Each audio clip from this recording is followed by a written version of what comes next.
ناظرین السلام علیکم۔ پاکستان اور افغانستان کے درمیان کشیدگی برقرار ہے۔ ترکی، قطر، ایران اور چین کے ناکامی کے بعد روس نے بھی مصالحت کے لیے کردار ادا کرنے کی آفر کر دی ہے، مگر ابھی تک اس پر نہ افغانستان کی جانب سے اور نہ پاکستان کی جانب سے کسی قسم کی منفی یا مثبت رد عمل کا اظہار نہیں ہوا ہے۔ لوگ سمجھتے ہیں، بالخصوص امن پسند اور دونوں ممالک کے درمیان بہتر تعلقات کے خواہاں سمجھتے ہیں کہ یہ ایک اچھا موقع ہے روس کی اس ثالثی کی کردار ادا کرنے کی اس آفر کو قبول کرنا چاہیے۔ مگر بدقسمتی یہ ہے کہ اگر دیکھا جائے تو پاکستان میں مصالحت اور مذاکرات کے خلاف بہت زیادہ کوششیں ہو رہی ہیں۔ نہ صرف وزیر داخلہ محسن رضا نقوی اور وزیر دفاع خواجہ محمد آصف، بلکہ حکومت کے وفادار حلقے، چاہے ان کا تعلق ذرائع ابلاغ سے ہے، سوشل میڈیا سے ہے یا سول سوسائٹی یا مذہبی تنظیموں سے ہے، وہ بھی حکومت کے ہاں میں ہاں ملا کر افغانستان کے ساتھ مذاکرات اور مصالحت کی مخالفت کر رہے ہیں اور چاہتے ہیں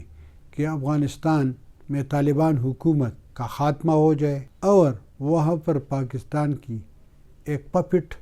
رجیم سامنے آ جائے۔ اس کے ساتھ ساتھ اگر دیکھا جائے تو پچھلے کئی دنوں سے ایک اور کوشش شروع کی گئی ہے، نادیدہ طور پر۔ کوشش یہ ہے کہ پاکستان کو پورے برصغیر کے مسلمانوں کی حکومت یا مسلمانوں کی مملکت قرار دیا جا رہا ہے، اور یوں بیان کیا جاتا ہے کہ پاکستان اس پوری خطے میں سب سے بڑی اسلامی سلطنت ہے یا مسلمانوں کا ملک ہے، لہٰذا افغانستان کو بھی اس میں شامل کرنا چاہیے۔ یوں دکھائی دیتا ہے اس پروپیگنڈے کے ذریعے کہ پاکستان کا تصور وہ افغانستان سے بھی پہلے ہے، اور افغانستان سے پہلے بھی پاکستان کی جو ضرورت تھی وہ تھی، لہذا افغانستان کی کوئی تاریخی یا جغرافیائی حیثیت نہیں ہے، بلکہ پاکستان کی تاریخی حیثیت بھی ہے، اسلامی حیثیت بھی ہے، جغرافیائی حیثیت بھی ہے،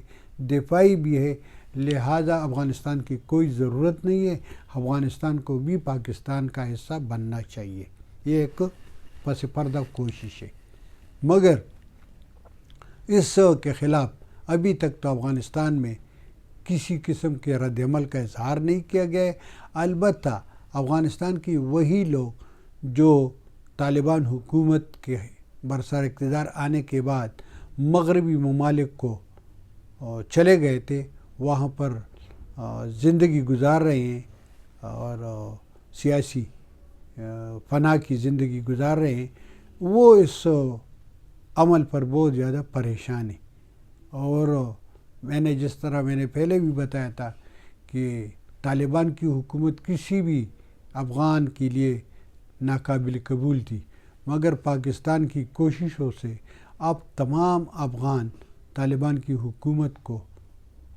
کی حمایت کرتے ہیں اور طالبان کے ساتھ تعاون بھی کر رہے ہیں۔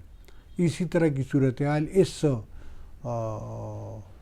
جو کوششیں کی جا رہی ہے پاکستان کی مخصوص ذہنیت کے حامل طبقات کی جانب سے،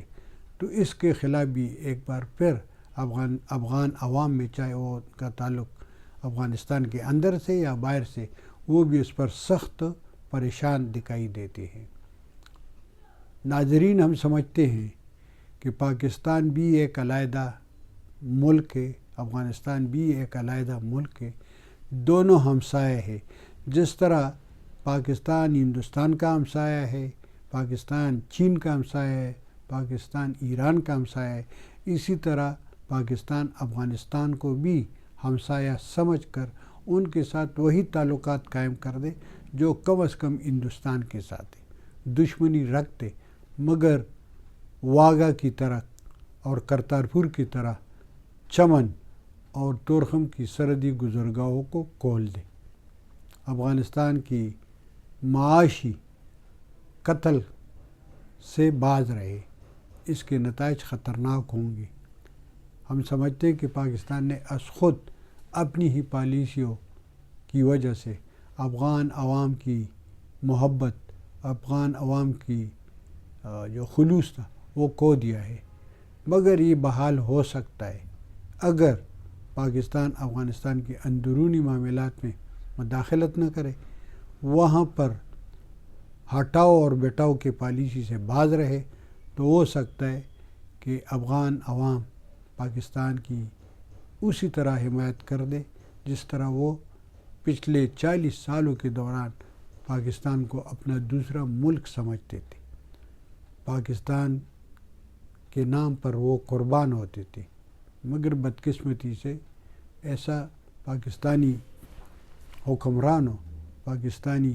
ریاستی اداروں کے غلط پالیسیوں کی وجہ سے آج افغان عوام خفا ہے، اور وہاں پر پاکستان کی جو پالیسی ہے وہاں پر پہلے جو جبرین خلا کی وجہ سے لوگ پریشان تھے، تو اب سرحدی گزرگاہوں کی بندش کی وجہ سے وہاں پر بہت زیادہ لوگ پریشان ہیں، اور وہاں پر افغان حکومت، افغان تاجر، افغان عوام مشکلات کا شکار ہے۔ اللہ کرے کہ پاکستان اور افغانستان کے درمیان بہتر تعلقات قائم ہو جائے، کیونکہ بہتر تعلقات کی وجہ سے خیبر پختونخوا اور بلوچستان کے عوام کو درپیش بہت سے معاشی مسائل کا حل ڈھونڈا جا سکتا ہے۔ ناظرین، ہمارے ساتھ رہیے، پختونخوا ٹائمز کو سبسکرائب کیجیے۔ بہت بہت شکریہ۔